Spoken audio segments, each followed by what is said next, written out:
Welcome back, America. I'm Hugh at Inside the Beltway, joined by Chairman Jason Smith. He helms the Ways and Means Committee in the House. Good morning, Mr. Chairman. Welcome to the Hugh Hewitt Show. Good to see you again. Good morning, Hugh. It's great to be with you as always. Now, I always turn to Missourians for clear thinking. Like Jim Talon is on every week. Tim Garrison is a friend of mine. Senator Blunt was a friend of mine when he was serving. So I just want some clarity on the House and whether or not you're going to go with one budget and reconciliation process or two. I have been a big proponent of one, but I think I'm losing the argument. Where are we? You know, Hugh, I'm with you. I'm in a big proponent of one. I believe a more comprehensive package allows us to get the quickest and best wins quickly for President Trump. But it appears to me that I've said all along, I'll do whatever President Trump decides that he wants us to go. And I believe that the Speaker and the leader of the Senate are all on the page of two versus one. And if that's the case, I'm going to do everything I can to help execute the president's priorities. But it's just like a roadmap. There's numerous different roads you can take to the end destination. There's one that's the quickest and best, but there's a lot of other options. It may take longer, may be a little bit more difficult, but we'll get it done. Now, Chairman, the reason I've argued for one is that I remember 1982, because I'm old enough, and the Republicans got wiped out after their big win in 1980 because the Reagan tax cuts did not pass until the spring of that year. Jim Jeffords jumped. There was no follow-up, and the boom that we needed didn't take hold in time. Do any of your colleagues realize that if they wait 3, 4, 5 months, they're giving away the House majority in 2026, perhaps? You know, Hugh, last night I was raising that argument with the Speaker and other members of my of the House of Representatives. If you look at just 2017, when we passed the Trump tax cuts, it was in December. It wasn't out straight out of the gate. Instead, we used a reconciliation bill that was unsuccessful on health care. We need to give certainty to the markets. We need to give certainty to small businesses. There's 26 million small businesses that are fearful if their tax rate's going to increase 20 percentage points. And that is determining how that they will invest, how they will grow, how many employees are going to have. And Congress should not kick the can down the road. We need to deliver. And it's pretty easy. President Trump has been very clear. He wants permanency of the expiring provisions of his Trump tax cuts in 2017. He wants no tax on tips, overtime pay, no tax on Social Security for seniors, and also looking at ways to incentivize manufacturing in the United States. These are things that the Ways and Means Republicans have been working on since April to deliver on, and we can do it. Just give us the opportunity. Well, that's what I want to go back to, because I understand the argument is over SALT, and that there's a great division in the Republican conference over the state and local taxes deduction. I was one of those who argued with the old Congress, don't limit it to the way you're going to, because we're going to get wiped out in the blue states. And we did get wiped out in the blue states.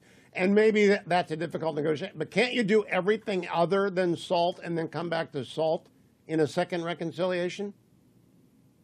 No. Unfortunately, the members from New York, New Jersey, California, those SALT states will hold out and will not vote for any reconciliation package. From my understanding, at least that's the red flags that they are giving, unless it is fixed. If you recall, at the end of 2025, when we have the expiration of all the Trump tax cuts, also what expires is that $10,000 cap. So the SALT caucus is very favorable of seeing that $10,000 cap to expire at the end of the year. Well, then we're playing Russian roulette, because if we go that late in the year, there will be no way to avoid losing the House in 2026. I mean, doesn't it? It's just a negotiation. Can't you hammer it out now? Absolutely. That's why I said that we need to do it now instead of waiting until later, because we can accomplish it now. We should not kick the can down the road, and we should do it now, Hugh. You're exactly right. Well, I've heard Assistant to the President Stephen Miller make a very emphatic case for border action, and I agree with him. I know we need the military rebuild. I'm glad they passed the money in the CR for the submarines last night. But Are people reading too much into Mr. Miller's very successful messaging about the border? And perhaps Donald Trump needs to speak directly on this issue? Because I haven't heard him say one way or the other. And I do think he does not want to lose the House in 2026, does he? He absolutely does not want to lose the House in 2026, Hugh. If he did, there would be an attempted impeachment every day. That's what happened whenever the Democrats controlled the House the last time, and it was so obstructive to the good policies that President Trump was trying to advocate and push for. Stephen Miller's doing a great job working for the president, communicating for the president. He's a friend of mine. We just disagree on the approach here, but Hugh, we have to secure our border. We have to remove criminals from this country. And we also need to make sure we have proper energy policy, that we have the tax policy, but also spending cuts. And all of that could easily be done in one bill. It may take the Senate a little bit longer, but put the pressure on the Senate. The House can deliver in a comprehensive tax package with energy, border, spending cuts. Make the Senate also deliver. Wait, now this is news to me. I was told that the House could not agree. And I've had incoming leader Thune on. He's a friend of mine, and I know he's a two-bill guy. But in the background, not from Senator Thune, in the background is your team in the House can't get it together to send one bill to the Senate. Is that just wrong? That's completely wrong. The House is the one that can pass a comprehensive bill. It's the Senate that says that they need more time to pass a comprehensive bill, that they need to look at tax. Hugh, we have been working on tax with the House Ways and Means Republicans since April. We've been planning for a trifecta form of government, and people criticized us over here, thinking there's no way Donald Trump can win, and we can also have the House and Senate. Well, guess what? They were wrong, and we're prepared. It's very simple to put the tax priorities forward. The president's been extremely clear. Make permanency of his expiring tax provisions, address no tax on tips, address overtime, address tax on Social Security for seniors, and figure out ways to incentivize manufacturing in the United States. We've been working on numerous different proposals. We can deliver on that in the House if it is one big comprehensive package. But you know what?